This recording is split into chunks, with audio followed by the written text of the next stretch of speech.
Welcome to the Economy Magazine. I'm Benjamin Chong Alfares with the news from the world economy. Coming up, an economic report on the explosive situation in Ferguson, followed by an interview with Dr. Yael Sternhell, and how foraging became gourmet in New York City. First, the headlines. Roche Holding AG has agreed to buy U.S. biotech company Intermune for $8.3 billion in cash. The Swiss drug maker is paying $74 a share, representing a premium of 38% to Friday's closing price. It is the largest acquisition by Roche since 2009, when it bought an additional $47 billion stake in U.S. group Genentech. Healthcare companies are merging at a record pace, with year-to-date activity topping $346 billion compared to $212 billion for the same period last year, according to data from Thomson Reuters. Retail prices for gasoline dropped across the United States as crude oil fell to an 8-month low. U.S. refiners processed the most petroleum for the time of year since 1989, as West Texas Intermediate crude futures fell below $94 a barrel. Plants are taking advantage of the U.S. shale boom, which has raised oil production 64% in the past 5 years. On the Gulf Coast, home to more than half of the nation's refining capacity, rates last week rose to 8.74 million barrels a day, the highest level on record. Most economists who participated in an economic policy survey said the U.S. is on the right track but requires more structural reform. 36% of respondents said the U.S. should enact structural policies to address deficit problems and spur stronger GDP, up from 20% in 2013. The survey by the National Association for Business Economics found 53% believe U.S. monetary policy is on the right track, down slightly from 57% in February. And as the previous survey shows, nearly 70% consider the Fed's quantitative easing a success. Thailand's coup leader General Prayut Chan-o-cha was officially appointed the country's 29th prime minister on Monday. Prayut said his cabinet's focus would be to boost the country's slow-moving economy and eradicate corruption. Thailand's economy shrank in the first half of the year, hit by the destabilizing effects of mass protests against former leader Yingluck Shinawat's government. But growth picked up in the second quarter, expanding 0.4% year-over-year and 0.9% on quarter, supported by greater political stability in the wake of the May coup. Social crises often have an economic undertow. This is no different than Ferguson, where some cry foul at the system in which the municipality collects its second largest source of income through fines and court fees. More in this report.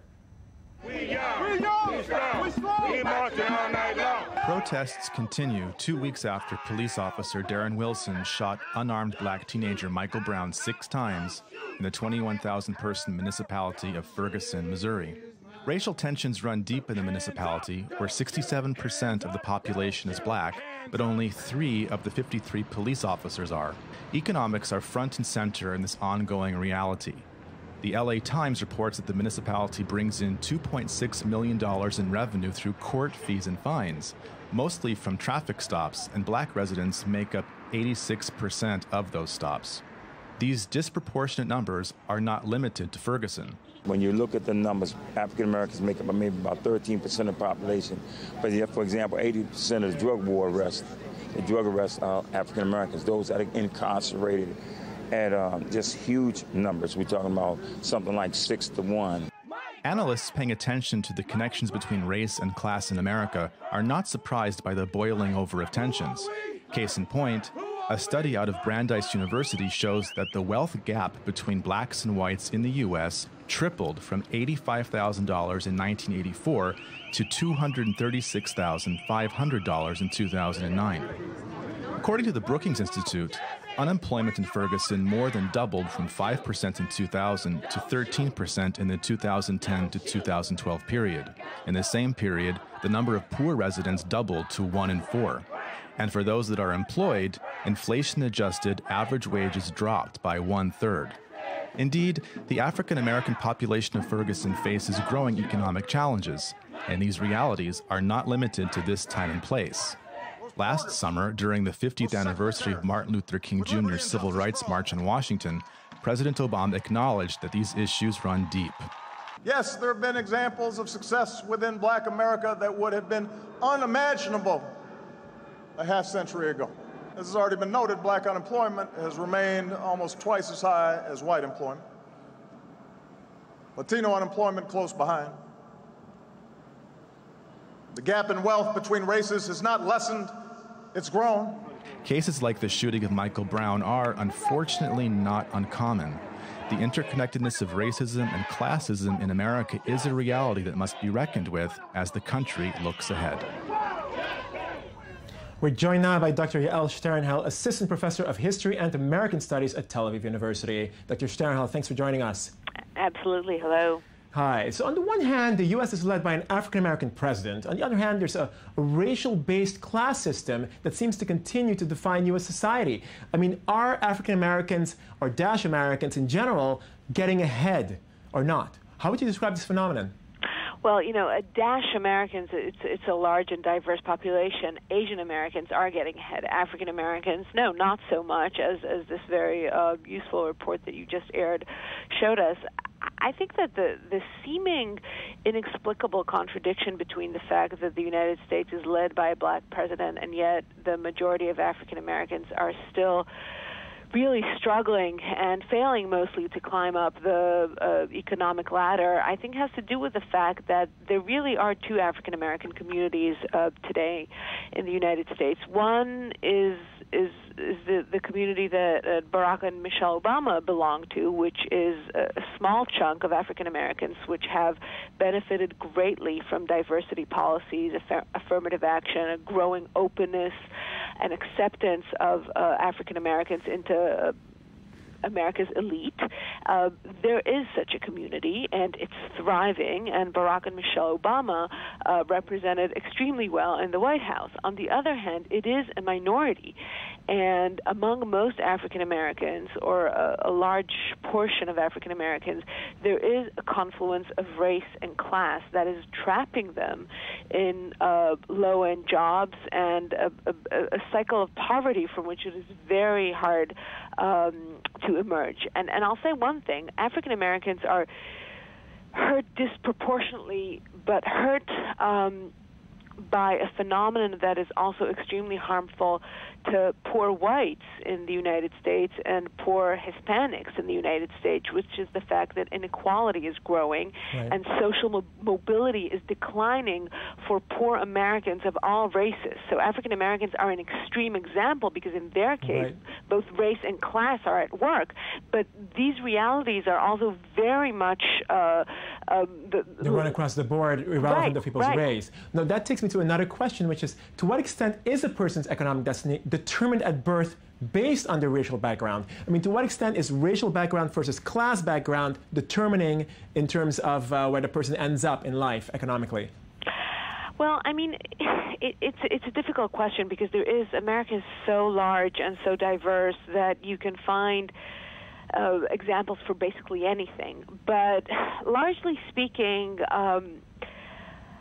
for most African Americans, being born into poor families and living in largely segregated neighborhoods, going to largely segregated schools, the meaning of these host of realities is that they will not be able to emerge out of the cycle of poverty. Which is why affirmative action was established, right? Exactly. But, you know, affirmative action is a lot less popular than it has been or than it was in the 70s, 80s, and 90s, especially in the 90s, actually. It has taken multiple hits from multiple courts across the United States, both the Supreme Court and local courts in the different states. And it is today considered a program, a very vulnerable program, a program very much under attack. Well, I mean, there are various theories in terms of what should be done in order to pull people out of the situation that they're in terms of the class system or whatever you want to call it. Really, they should be probably targeted. We should be targeting education at a much earlier age as well. That's true, and then there's also America's tax system, which greatly favors wealthy people, and means that the richer you are, essentially the less tax you pay on your income. and America, being America, not having the kind of safety net that allows people to be out of work for a while and not hit rock bottom is absent from America's social system, and any number of other means that have kept inequality at bay in other countries simply do not exist in the United States, meaning that if you haven't made it, the chances that you will make it, the chances that the state will help you make it regardless of how dire the circumstances you were born into, these chances are very slim. So much for the American dream. Well, thanks, Dr. Yael Sternhell, Assistant Professor of History and American Studies at Tel Aviv University. Thanks for your contribution regarding the confluence of race and class and how it affects someone's economic realities. Thank you. Thank you. Foraging for wild edible plants and berries, though officially forbidden in New York parks, is becoming a popular pastime in the city. And as restaurants jump on the bandwagon, eating natural comes at a high price. More in the following report. It's midday in New York, and this group is looking for lunch options in the middle of a park. These berries are edible and delicious when they're completely black. So-called wildman Steve Brill has been foraging for more than 30 years, mostly living off wild but edible fruits and plants. Foraging in New York parks is officially forbidden, but Steve is allowed to do so after working as a naturalist for the city for several years. People, come on over. Today, for $20 a head, Steve gives newbies a 4-hour tour, teaching the group what's safe to eat and what's not. We have a garden in our backyard, and there's a lot of weeds. And I just want to know what's safe and what may not be safe to eat, what I could do with them. For Steve, foraging is not just about exploring nature, but preserving it too. There are herbs, greens, berries, nuts, seeds, roots, mushrooms, edible, medicinal things that you can collect. They're renewable, they grow back after you pick them, they're delicious, no impact on the earth, and they increase your appreciation of the non-renewable resources and the planet itself. From a wild park to a city plate, foraged items are signature dishes in Mads Reflund's restaurant, which only serves regional and wild products. Today's menu includes seaweed, rose petals, and a tree bark. I get a little bit of a kick when I go out to nature and find all these things. We always seek for new ingredients, new flavors, new textures. And the whole thing is about deliciousness. We want something that tastes amazing. But eating natural comes at a price. Diners spend about $70 per person for a foraged meal, and the trend is growing in New York. Today, nearly a dozen restaurants offer wild menu options. And for Media Watch today, we're joined by I-24 News reporter Daniel Zweibel for an economic perspective on the ongoing war between Israel and Hamas. Mr. Zweibel, thanks for joining us. Thanks for having me. Okay, so where's the first report from? It's from Bloomberg. I hate to come to your show and be the bearer of bad news.